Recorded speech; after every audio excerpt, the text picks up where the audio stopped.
नमस्कार विद्यार्थी मित्रांनो, मी अतुल पडोडे. परत आपण भेटतो आहे इयत्ता 10वीतील इतिहास आणि राज्यशास्त्र. आणि इतिहास आणि राज्यशास्त्र यातीलही आपण आज पाहणार आहे ते म्हणजे प्रकरण 8वे पर्यटन आणि इतिहास. याच्या आधी विद्यार्थी मित्रांनो आपण खेळ आणि इतिहास, प्रसार माध्यमे आणि इतिहास याचा सविस्तर अभ्यास केला. या प्रकरणात आपण पर्यटन आणि इतिहास याचा अभ्यास करणार आहोत.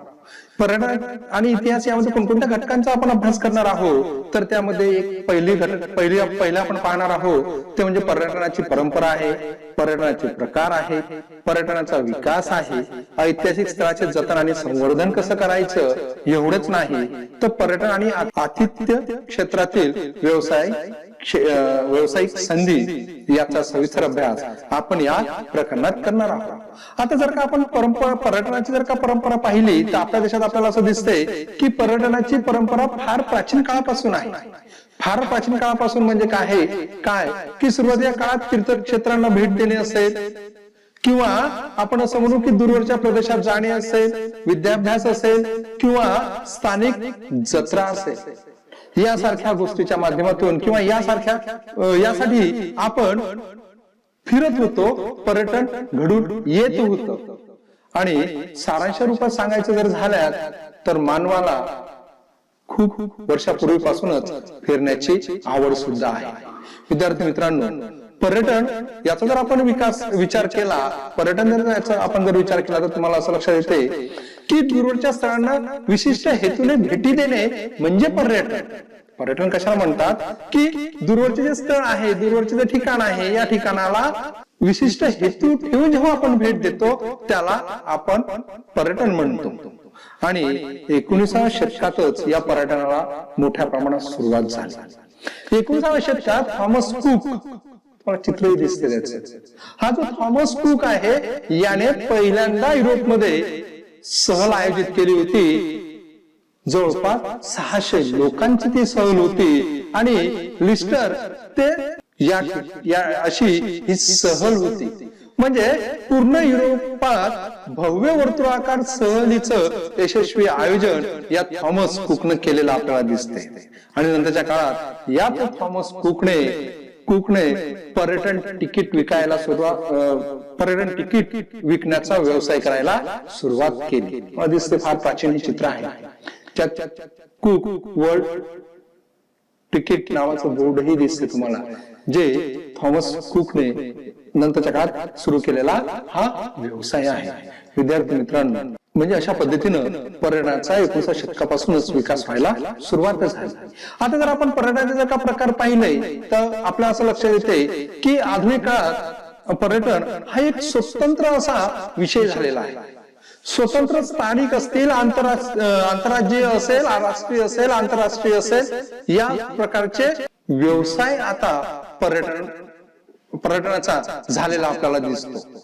एवढंच नाही तर विद्यार्थी मित्रांनो, देशातील असतील, परदेशातील असतील, की पुरावास्तू म्हणजे पुरातन वास्तू असतील, किंवा ज्याला आपण म्हणू की इतिहासातील प्रसिद्ध किंवा निसर्गरम्य स्थळे असतील, एवढंच नाही तर हिमशिखरे असतील, किंवा ज्याला आपण समुद्र किनारे म्हणू, हे यासारखे समुद्र किनारे असतील, ज्यामुळे पर्यटनाचे हे जे यासारख्या ठिकाणाला भेट देणे हे पर्यटनामागचा मुख्य हेतू होता किंवा मुख्य प्रेरणा असलेली आपल्याला दिसते. आणि हे जे पर्यटनाचे जे स्थळ आहेत हे निसर्ग निर्मित असू शकतात किंवा मानव निर्मित सुद्धा असू शकते, किंवा त्याची जी भव्यता आहे किंवा जे रम्यता आहे ते प्रत्यक्ष अनुभवण्यासाठी माणूस फिरतो किंवा पर्यटनाला निघतो, किंवा त्याला त्या ठिकाणाला माणूस भेटी द्यायला जातो, ज्याला आपण पर्यटन म्हणतो, प्रवास म्हणतो. त्यामुळे हिमशिखरे असतील किंवा समुद्र किनारे असेल किंवा घनदाट जंगले असतील, अशी जे उपेक्षित राहिलेले ठिकाण होते, या ठिकाणामध्ये सुद्धा आता पर्यटन व्हायला सुरुवात झालेली आपल्याला दिसते. त्यावरच दृकश्राव्य जे प्रसार माध्यम आहे, या प्रसार माध्यमातून सुद्धा कार्यक्रम आता तयार व्हायला लागलेले आपल्याला दिसते. की पर्यटनाचे जे प्रकार आहेत विद्यार्थी मित्रांनो पहा, स्थानिक असेल, आंतरराज्यीय असेल, राष्ट्रीय असेल, आंतरराष्ट्रीय असेल, किंवा ऐतिहासिक असेल, धार्मिक असेल, आरोग्यपूरक असेल, विज्ञान असेल, कृषी असेल, नैमित्तिक असेल, क्रीडा असेल, यासारखे पर्यटनाचे ठोकळमानाने प्रकार असलेले आपल्याला दिसते. त्यातील जो पहिला प्रकार आहे तो म्हणजे स्थानिक आणि आंतरराज्यीय पर्यटन. याचा अभ्यास आपण या ठिकाणी करणार आहोत. हा प्रवास सुलभ असतो कारण हा स्थानिक असतो आणि आंतरराज्यीय असतो. आंतरराज्यीय म्हणजे काय, या राज्यातून त्या राज्यात, त्या राज्यातून, म्हणजे स्थानिक असतो. आंतरराज्यीय म्हणजे काय की फक्त राज्यापुरता तो मर्यादित असतो. त्याच्यामुळे हा प्रवास एकदम सुखी असतो आणि सुलभ असतो. यात कुठल्याही प्रकारची भाषा असेल, चलन असेल किंवा कागदपत्र असेल, याचा कुठेही अडथळा येताना आपल्याला दिसत नाही. म्हणजेच काय तर आपल्याला उपलब्ध असलेल्या वेळेप्रमाणे आपण त्याचं नियोजन सुद्धा करू शकतो. कशाचं, या स्थानिक आणि आंतरराज्यीय परंपरेचे. त्यानंतर महत्वाचं येते ते म्हणजे आंतरराष्ट्रीय पर्यटन. हे जे पर्यटन आहे विद्यार्थी मित्रांनो, हे फार महत्वाचं आहे. रेल्वे असतील, जहाज असेल किंवा विमान असतील, यांच्यामुळे हे जे आंतरराष्ट्रीय पर्यटन आहे हे फार सोपं झालं. पूर्वी आंतरराष्ट्रीय पर्यटन शक्य नव्हतं कारण दळणवळणाचे साधनं कमी होते, जाण्या येण्याचे साधनं कमी होते, की ज्यामुळे आंतरराष्ट्रीय प्रवास करणे फार जिक्रीचं होतं. परंतु आता रेल्वे असेल, जहाज असेल, विमान असेल, उपलब्धता मोठ्या प्रमाणात झाली. उदाहरण द्यायचं झालं की जहाजामुळे काय झालं की जे जे समुद्र किनारी असणारे देश आहे ते जवळ आले. युरोपभर पूर्ण रेल्वेचे जाळे पसरला गेले, म्हणजे युरोपही एकमेकांना रेल्वेच्या माध्यमातून जोडला गेला. युरोप खंडात जेवढे देश असतील हे रेल्वेच्या माध्यमातून एकमेकांना जोडला गेले. दुसरं आपल्याला दिसतं की विमान सेवा आहे, यामुळे सुद्धा जग जवळ आलेलं आपल्याला दिसतं. त्यामुळे जे आंतरराष्ट्रीय पर्यटन आहे याला फार मोठा वाव किंवा फार मोठ्या प्रमाणात हे पर्यटन होताना आपल्याला दिसते. 1991 नंतर तुम्हाला माहित आहे की भारतानं जागतिकीकरणाचा स्वीकार केला, आर्थिक उदारीकरणाचा स्वीकार केला. आणि भारतानं जेव्हा आर्थिक उदारीकरणाचा स्वीकार केला त्यामुळे त्याचा परिणाम या पर्यटन क्षेत्रावर कसा झाला तर भारतात येणाऱ्याची संख्या मोठ्या प्रमाणात वाढली. नुसतं संख्याच वाढली असं नाही तर भारतातून परदेशात जाणाऱ्यांची संख्या सुद्धा मोठ्या प्रमाणात वाढलेली आपल्याला दिसते. त्यानंतर म्हणजे आंतरराष्ट्रीय पर्यटनानंतर आपल्याला पाहायचं आहे ते म्हणजे ऐतिहासिक पर्यटन. विद्यार्थी मित्रांनो, हे सुद्धा अत्यंत महत्वाचं आहे की संपूर्ण जगातील एक महत्वाचं पर्यटन ज्याला म्हणू आपण क्षेत्र म्हणून, की ज्यासाठी जगभरातून लोक घराच्या बाहेर पडतात, देशाच्या बाहेर पडतात, पाहायला या देशातून त्या देशात जातात. त्याचं सगळ्यात महत्वाचं आहे ते म्हणजे ऐतिहासिक पर्यटन. म्हणजे या ऐतिहासिक ज्या वास्तू आहेत, ऐतिहासिक जे स्थळ आहेत, ऐतिहासिक ज्या घटना आहेत त्या प्रत्यक्ष अनुभवण्यासाठी, प्रत्यक्ष पाहण्यासाठी लोक घराच्या बाहेर पडतात, त्या ठिकाणी लोक जातात. म्हणजे जगात सगळ्यात मोठं जे पर्यटन जर कशाच्या माध्यमातून होत असेल तर ते तुम्हाला लक्षात येईल की ते ऐतिहासिक पर्यटन म्हणून मोठ्या प्रमाणात होताना आपल्याला दिसते. जसं उदाहरण द्यायचं झालं की जे महाराष्ट्रातील जे छत्रपती शिवाजी महाराजांचे जे संबंधित असणारे जे किल्ले आहेत, जे त्या किल्ल्याचा अभ्यास करणारे जे दुर्ग अभ्यासक आहे, यांच्यासाठी काय झालं की गोपाळ नीलकंठ दांडेकर यांनी या किल्ल्यांवर म्हणजे त्याला दुर्ग भ्रमंती म्हणतो आपण, या सहलीचं आयोजन केलं की ज्यामुळं अनेक लोक या सहलीच्या माध्यमातून हे जे दुर्गम किल्ले आहे हे किल्ले पाहायला बाहेर निघाले. किल्ले त्यांनी शिवाजी महाराजांचे पाहिलेले आपल्याला दिसते. एवढंच नाही तर राजस्थानातील किल्ले असतील तेही पाहायला लोक येतात. दुसरं तुम्हाला महात्मा गांधी असेल किंवा विनोबा भावे असेल यांचे जे आश्रम आहे त्यालाही मोठ्या प्रमाणात लोक भेटी द्यायला येताना आपल्याला दिसते. तर अशा पद्धतीनं आपल्याला या सहलीचं म्हणजे ऐतिहासिक सहलीचं आयोजन होताना दिसते. त्यानंतरचा महत्वाचा आहे ते म्हणजे भौगोलिक पर्यटन. विद्यार्थी मित्रांनो, हे सुद्धा अत्यंत महत्वाचं आहे. हे पर्यटन सुद्धा एक वैशिष्ट्यपूर्ण जे की निरीक्षण आहे, म्हणजे जे भौगोलिक वैशिष्ट्यपूर्ण जे निरीक्षण आहे ते निरीक्षण करण्यासाठीच हे भौगोलिक पर्यटन केले जाते. या विद्यार्थी मित्रांनो, तुम्हाला अभयारण्य असतील किंवा व्हॅली ऑफ फ्लॉवर्स असेल किंवा समुद्र किनारे ज्याला म्हणतो आपण, त्यानंतर तुम्हाला दिसते ते म्हणजे वैशिष्ट्यपूर्ण स्थळ मध्ये लोणारचं सरोवर असेल किंवा तुम्हाला परत दिसते की रांजणखळगे जे आहे हे सुद्धा वैशिष्ट्यपूर्ण जे ठिकाण ज्याला म्हणतो आहे ते आहे. याही माध्यमातून भौगोलिक पर्यटन होताना आपल्याला दिसते. यासारखे जे नैसर्गिक स्थळ आहेत हे कुतूहलापोटी पाहण्यासाठी अनेक पर्यटक त्या ठिकाणी जातात आणि अनेक पर्यटक हे पाहण्यासाठी येत असतात.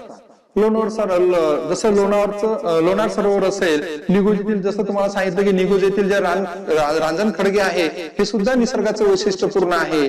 किंवा व्हॅली ऑफ फ्लॉवर्स जे आहे उत्तराखंड मधलं, यासारखे ठिकाण असतील, समुद्र किनारे असतील, हे पाहण्यासाठी लोक विदेशातून सुद्धा बाहेर भारतात येताना दिसतात किंवा भारतातले लोक सुद्धा मोठ्या प्रमाणात त्या ठिकाणी जाताना आपल्याला दिसते. यानंतर महत्वाचं आहे ते म्हणजे आरोग्य पर्यटन.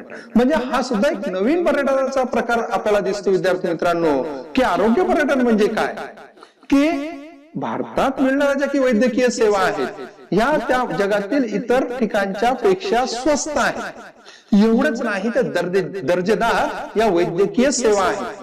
त्यामुळे अनेक देशातील लोक भारतात येतात या वैद्यकीय कशासाठी, तर वैद्यकीय उपचारासाठी.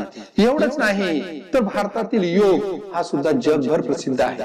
योग शिकण्यासाठी सुद्धा अनेक परदेशी पर्यटक भारतात येताना दिसतात. हा सुद्धा प्रकार आरोग्य पर्यटनाचा असलेला आपल्याला दिसतो. एवढंच नाही तर ज्याला आपण आयुर्वेद म्हणतो, हे आयुर्वेदातला सुद्धा उपचार भारतात होते. म्हणून आयुर्वेदातला उपचार करण्यासाठी सुद्धा अनेक लोक भारतात येताना आपल्याला दिसते.